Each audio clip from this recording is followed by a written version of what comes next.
안녕하세요. 파이프트리 캠퍼스입니다. 이번 시간에 배울 내용은 별로 어려운 용어가 없어서 용어에 대한 설명은 생략하고 개념, 세부 내용, 특징에 대해서 배워보도록 하겠습니다. 지난 시간에 우리는 차원 축소의 대표적인 알고리즘인 PCA와 LDA에 대해 학습했었죠?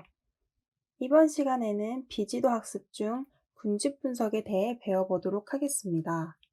군집 분석은 데이터들의 특성을 고려해서 유사성이 높은 데이터 집단을 분류해 군집 내 유사성과 군집 간 상이성을 규명하는 방법입니다. 쉽게 말하면 비슷한 것들끼리 일정한 무리 또는 군집으로 나누는 것으로 생각하면 됩니다. 여기 나와 있는 그림처럼 말이죠. 군집 분석은 지도학습의 여러 분류 알고리즘보다 많이 사용되진 않지만 데이터 탐색 단계에서 군집의 특성을 파악할 때 도움이 되기 때문에 고객의 특성을 파악해서 세그먼트를 나누는 고객 세부나 상권 분석, 자료의 전반적인 분포의 형태를 파악되는 데 사용합니다. 먼저 대표적인 군집 분석 알고리즘인 K-민즈 클러스터링에 대해 살펴보겠습니다.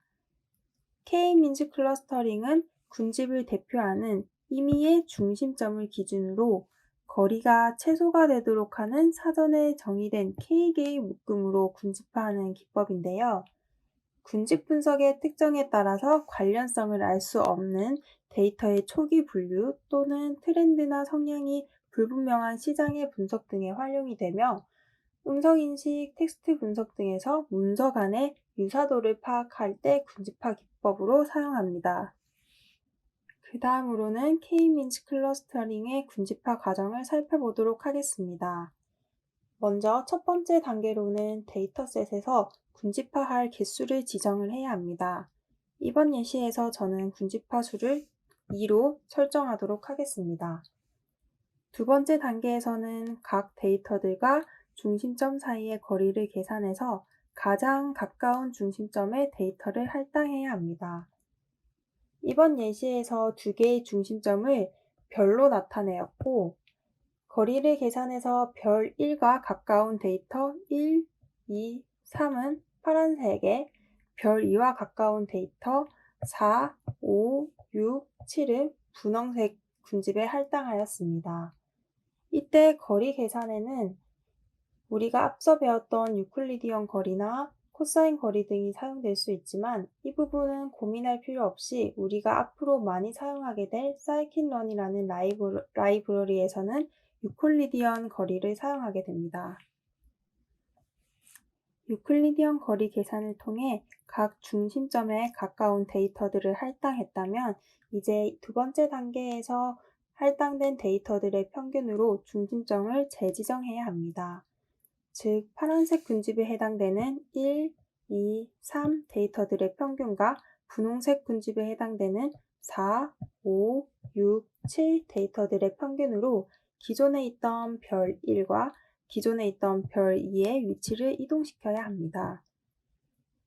네 번째 단계에서는 다시 이동된 중심점, 즉 별 1과 별 2를 중심으로 2단계와 동일하게 중심점과 데이터의 거리를 계산해서 가장 가까운 중심점으로 데이터를 재할당하게 됩니다.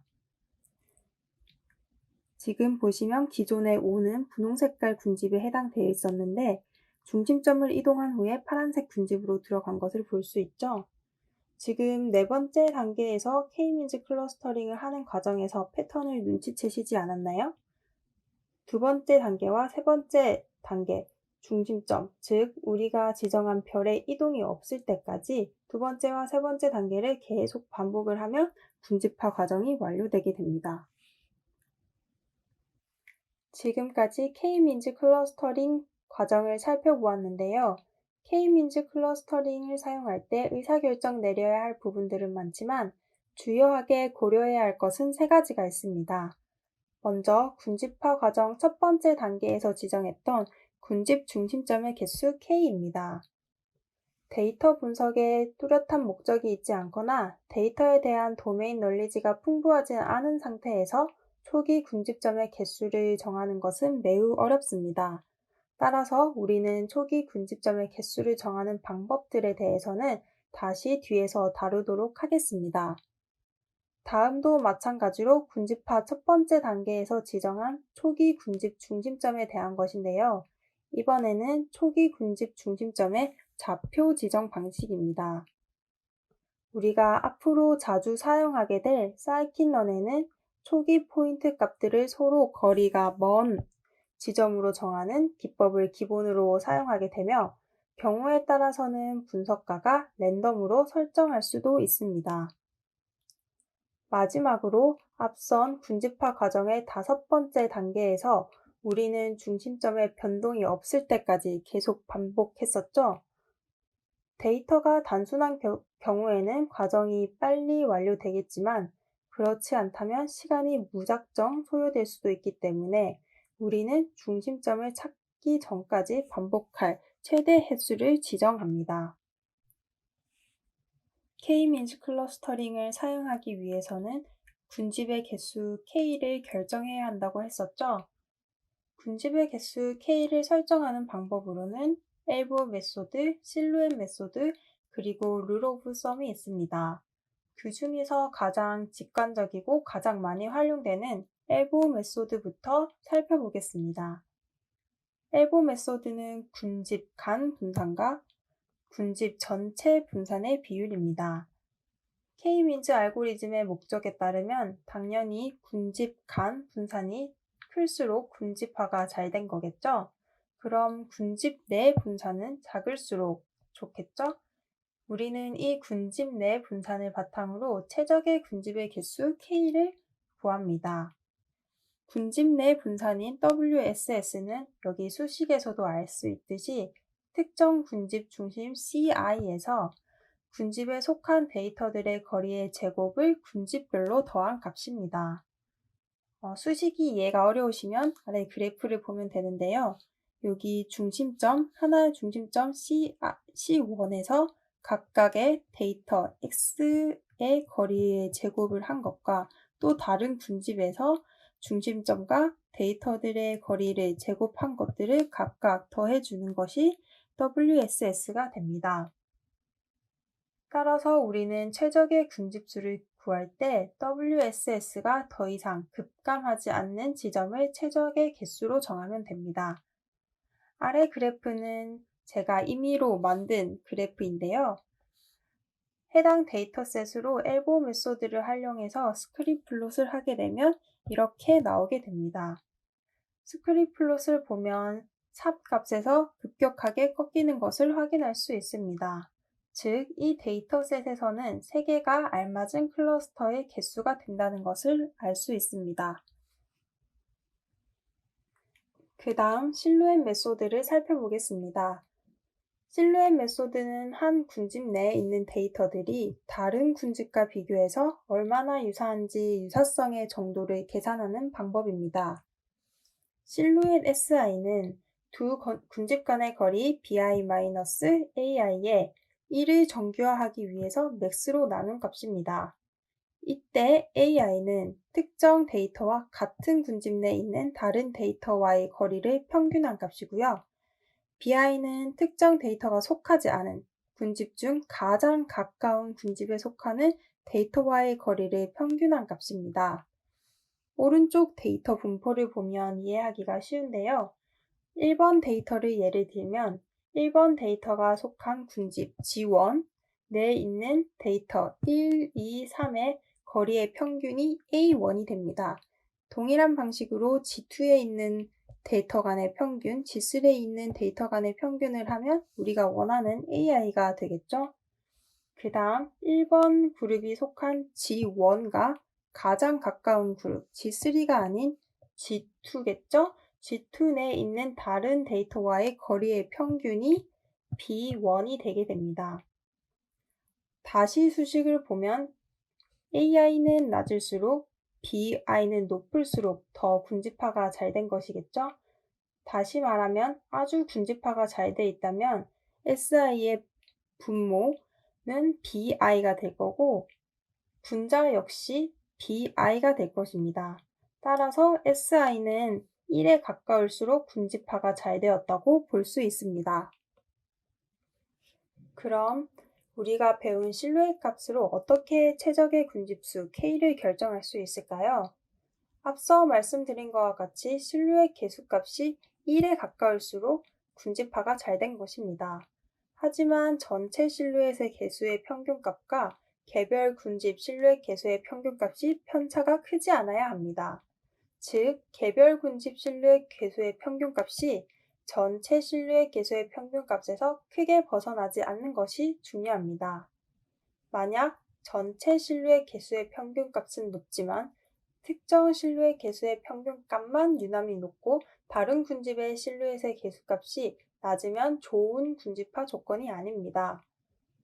아래 그림은 제가 엘보우 메소드로 군집화의 수를 결정할 때 사용했던 데이터셋과 동일한 데이터셋으로 실루엣 스코어를 2차원으로 시각화한 것입니다. X축은 실루엣 개수의 값이고 Y축은 개별 군집과 이에 속하는 데이터들입니다. 그리고 점선은 그 전체 평균 실루엣의 개수값을 나타냅니다. 먼저 두 개의 군집으로 나눈 경우를 보면 실루엣 스코어는 높지만 0번 군집의 절반 이상은 평균 실루엣 개수를 넘지 못하는 것을 볼 수 있습니다. 1번 군집에서는 대부분의 데이터가 평균을 넘는 것을 보면 편차가 크다는 것을 알 수 있죠. 즉, 군집을 두 개로 나눈 경우에는 이웃 간의 거리가 너무 가깝거나 내부 데이터들끼리 많이 떨어져 있다는 뜻이겠죠. 동일한 방식으로 군집을 3개, 4개, 5개로 나눈 경우를 살펴보면 3개로 나눈 경우가 비교적 개별 군집의 편차가 크지 않다라는 것을 볼 수 있습니다. 엘보우 메소드와 동일하게 실루엣 메소드를 사용했을 때도 해당 데이터로는 3개의 군집이 가장 적절하다고 판단할 수 있죠. 마지막으로 군집의 수 K를 결정하는 방법은 룰 오브 썸입니다. 룰 오브 썸은 수학적 근거에서 나온 것이 아니라 통상적인 경험을 비추어 보았을 때 대략적으로 이러한 양상을 보인다라는 어림의 법칙인데요. 예전에는 엄지의 길이 등으로 측정을 많이 해서 붙은 이름이라는 설이 있습니다. 이 방법은 매우 간단하게 데이터의 수가 n개이면 n을 나누기 2를 한 다음 루트를 씌워주면 됩니다. 마지막으로 K-민즈 클러스터링의 특징을 살펴보겠습니다. K-민즈 클러스터링의 장점은 쉽고 간결하다는 것입니다. 앞서 군집화 과정에서 본 것처럼 단순 거리를 계산하여 동작하기 때문에 계산이 매우 간단합니다. 또 다양한 데이터에도 적용이 가능하다라는 장점이 있는데요. 시장 분석을 위한 고객 데이터 분석에서부터 텍스트 데이터에까지 다양한 데이터에 적용이 가능합니다. K-민즈 클러스터링의 단점은 거리 기반 알고리즘이기 때문에 퓨처 수가 많은 경우에는 군집화 정확도가 떨어집니다. 따라서 때에 따라 우리는 예전에 배운 차원 축소 기법을 사용해야 합니다. 또 오늘도 살펴보았지만 군집화할 개수를 선택하는 것이 매우 어렵습니다. 그리고 초기 중심점을 구성할 때 임의의 위치에서 시작하기 때문에 중심과 점 간의 거리가 글로벌 옵티멈인 최소값이 아니라 로컬 옵티멈에 수렴하게 돼서 잘못 분류할 수도 있고 시작점의 위치에 따라서 군집에 묶이는 데이터가 달라질 수 있다는 취약점을 가지고 있습니다. 또 간단한 거리 계산 기반이기 때문에 계산에는 오랜 시간이 걸리지 않지만 반복 횟수가 많아질 경우에는 속도가 느려질 수 있다는 단점이 있습니다. 그리고 K-민즈 알고리즘은 아웃라이어, 즉 이상치에 민감합니다. 이때 아웃라이어란 다른 대부분의 데이터와 비교했을 때 멀리 떨어져 있는 데이터를 의미합니다. 이런 아웃라이어는 알고리즘 내에서 중심점을 갱신하는 과정에서 클러스터 내의 전체 평균값을 크게 왜곡시킬 수 있겠죠. 이를 해소하기 위해서 우리는 전처리 단계에서 이상값을 제거하는 프로세서를 가져야 합니다. 마지막으로 거리 기반으로 군집화하는 알고리즘이기 때문에 구형이 아닌 클러스터를 찾는 데 적절하지 않다는 것인데요. 이 내용은 DB스캔 강의에서 다시 다루겠지만 간단하게 말씀드리면 K-민즈 클러스터링은 중심과 데이터 간의 거리를 계산하기 때문에 구형으로 분집화가 이루어지게 됩니다. 따라서 만약 주어진 데이터의 집합의 분포가 구형이 아닐 경우에는 클러스터링의 결과가 예상과 다를 수 있다는 단점이 있습니다. 지금까지 군집 분석 알고리즘 중 하나인 K-민즈 클러스터링의 개념 및 특성에 대해서 살펴보았습니다.